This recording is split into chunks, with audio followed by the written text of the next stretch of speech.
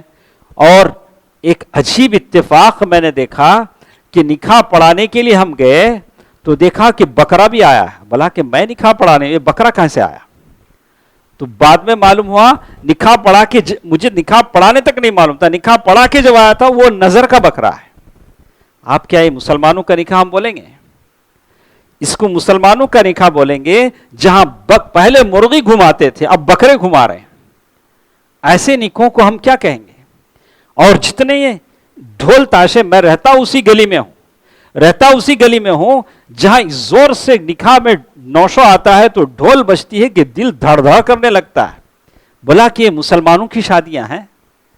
کبھی ڈھول تاشے وہ لوگ بجاتے تھے، ہاں اب یہ مسلمان بجانے لگے۔ اللہ کے نبی صلی اللہ علیہ وسلم فرمائے اعلنوا النکاح بالدفوف، نکاح کا اعلان کرو دف سے۔ مقصد یہ تھا کہ لوگوں کو معلوم ہو جائے کہ فلاں آدمی نے فلاں کی بیٹی سے نکاح کیا۔ ٹھیک ہے، آج موبائل کا زمانہ ہے، اسمارٹ فون کا زمانہ ہے، 1 سال پہلے شادی خانہ بک ہوتا ہے، ہاں اس کے بعد ہر فون میں میسج آتا ہے، شادی کے رخ 5 فلور پر بھی اگر آپ ہوں تو لڑکی کا باپ مجبوراً اوپر چڑھے آپ کو دعوت دے، تب تک آپ نہیں آتے ہیں۔ اور کیا چاہیے آپ؟ شہرت تو ہو گئی، لوگوں کو معلوم ہو گئی کہ آپ کی بیٹا یا بیٹی کی شادی ہے۔ اب کیا ضروری ہے کہ یہ اتنے بڑے بڑے یہ بجائے جائیں اور لوگوں کو تکلیف دی جائے اور دلیل لی جائے اعلنوا النکاح ولو بالدفوف؟ اس کا یہ مطلب نہیں ہے، وہ دف الگ ہیں، وہ حالات الگ ہیں۔ دوستو عزیزو، یہ شادی جو اللہ کے نبی صلی اللہ علیہ وسلم کی سنت ہے، نکاح ہے، اس کے آداب اور طریقے ہیں۔ خطبہ الگ ہے، خطبہ الگ ہے۔ خطبہ وہ ہے جو ممبر پر خطیب دیتا ہے، خطبہ وہ ہے جو لڑکا لڑکی کو دیکھتا ہے تو اسے خطبہ کہتے ہیں۔ لڑکے کو دیکھنے کی اجازت ہے، اب یہ نہیں کہ لڑکی کو دیکھنے جا رہے ہیں، لڑکے کا باپ، لڑکے کا بھائی، سارا کنبہ قبیلہ لڑکی کو دیکھنے آ رہا، اس کی اجازت نہیں، اس کی اجازت نہیں۔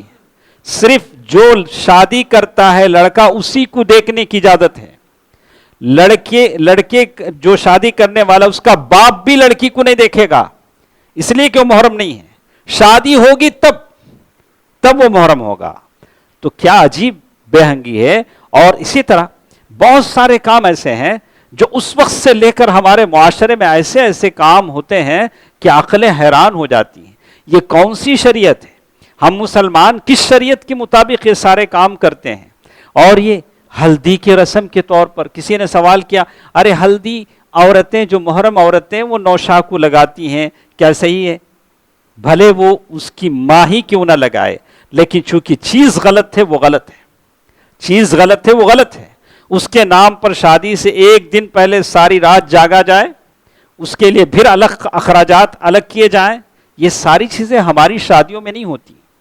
ہم مسلمان ہیں، ہم دین اسلام کے ماننے والے ہیں۔ ایسرھا، اللہ کے نبی صلی اللہ علیہ وسلم فرمایا کہ سب سے بہترین شادی وہ ہے جو کم خرچ میں ہو جائے۔ اور اسی طرح ایک بات آتی ہے نکاح کے وقت گواہوں کی، اور اسی طرح ایجاب و قبول کی۔ ایجاب و قبول کیا ہوتا ہے؟ لڑکی سے باپ ویلنگ لیتا ہے، اس کی رضامندی لیتا ہے۔ اگر بیوہ عورت ہے، مطلقہ ہے، تو وہ زبان سے کہے گی، اور اگر کنواری عورت ہے اگر وہ خاموش بھی رہ جاتی ہے تو بس ہے۔ اب یہ حکومت کا زمانہ آیا، دفتر کا زمانہ آیا، دستخط کرنے کی بات آئی، تو یہ حکومتی کارروائی ہے تو یہ بھی صحیح ہے، لیکن کون لے؟ 10-15 لوگ سارے جائیں اور دلہن یا خواتین بیٹھتی ہیں اس میں سارے چلے جائیں اور سارے جا کر دستخط لیں؟ اللہ اللہ، اس کی اجازت شریعت میں نہیں۔ صرف باپ، لڑکی کا باپ اکیلا جائے گا، اور 1 دن پہلے بھی اگر وہ دستخط لے لیتا ہے لڑکی کی، دلہن کی، تو بس ہے، لیکن سارے مل کر جائیں، اس کی اجازت اسلام نے نہیں دی ہے۔ اور یہ چیزیں ہیں جو غلط ہیں، ہمارا پہلا قدم ہی غلط ہوتا ہے، اور ہم چاہتے ہیں کہ زندگی میں خیر و برکت ہو، کیسے آ سکتی ہے؟ کیسے آ سکتی ہے؟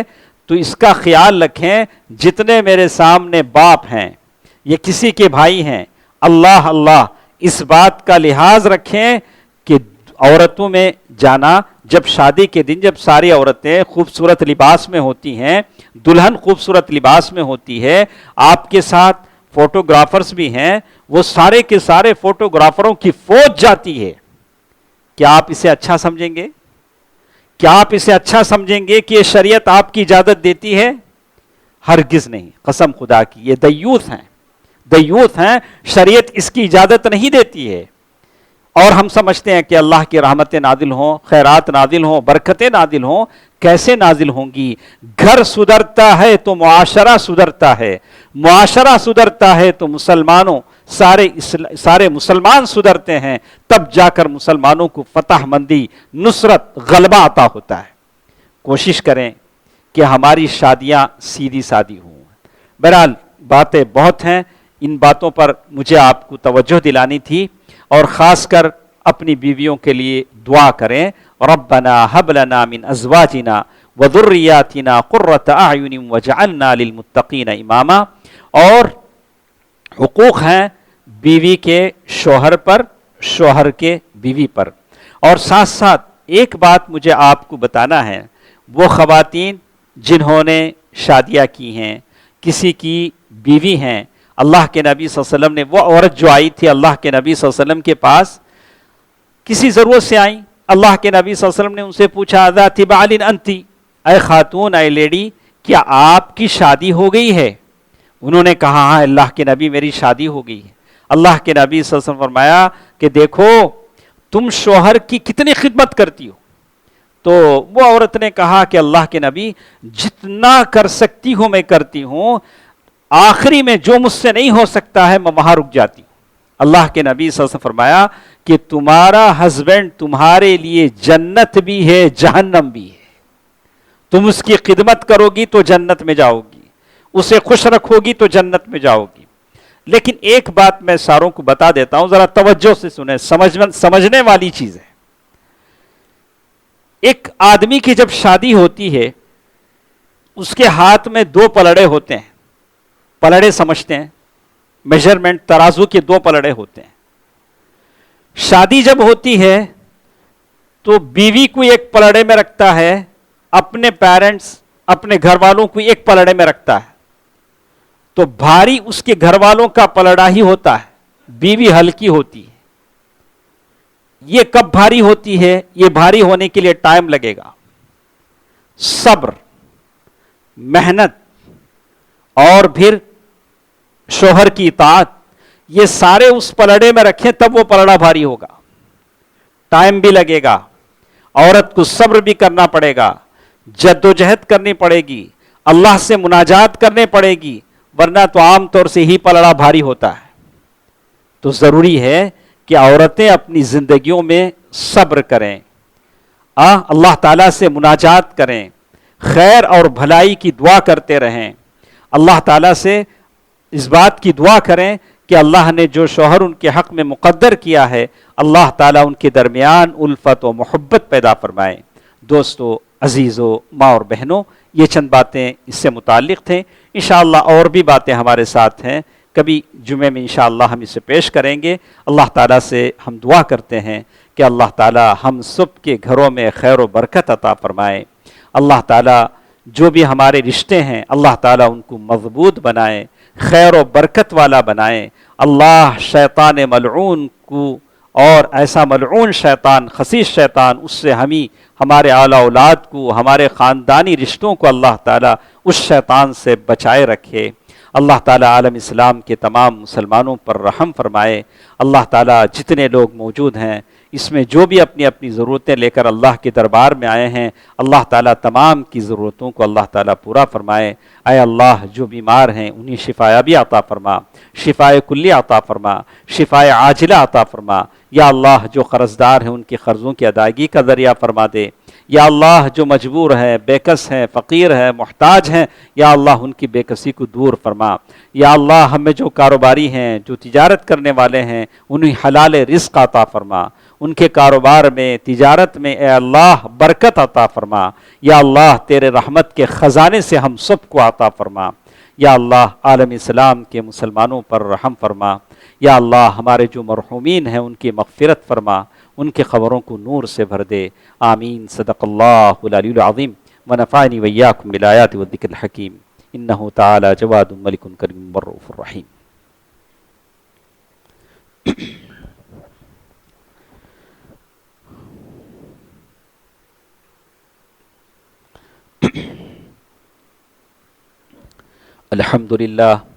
الحمد للہ نحمده ونستعینه ونستغفره ونؤمن به ونتوکل علیہ ونعوذ باللہ من شرور انفسنا ومن سیئات اعمالنا من يهده الله فلا مضل له ومن يضلل فلا هادي له واشهد ان لا اله الا الله واشهد ان محمدا عبده ورسوله ارسله بالحق بشيرا ونذيرا اما بعد فان خير الحديث كتاب الله وخير الهدي هدي محمد صلى الله عليه وسلم فإن خير الأمور عوازمها وشر الأمور محدثاتها وكل محدثة بدعة وكل بدعة ضلالة وكل ضلالة في النار فأعوذ بالله من الشيطان الرجيم بسم الله الرحمن الرحيم إن الله ملائكته يصلون على النبي يا أيها الذين آمنوا صلوا عليه وسلموا تسليما اللهم صل على محمد وعلى آل محمد كما صليت على إبراهيم وعلى آل إبراهيم إنك حميد مجيد اللهم بارك على محمد وعلى آل محمد كما باركت على إبراهيم وعلى آل إبراهيم إنك حميد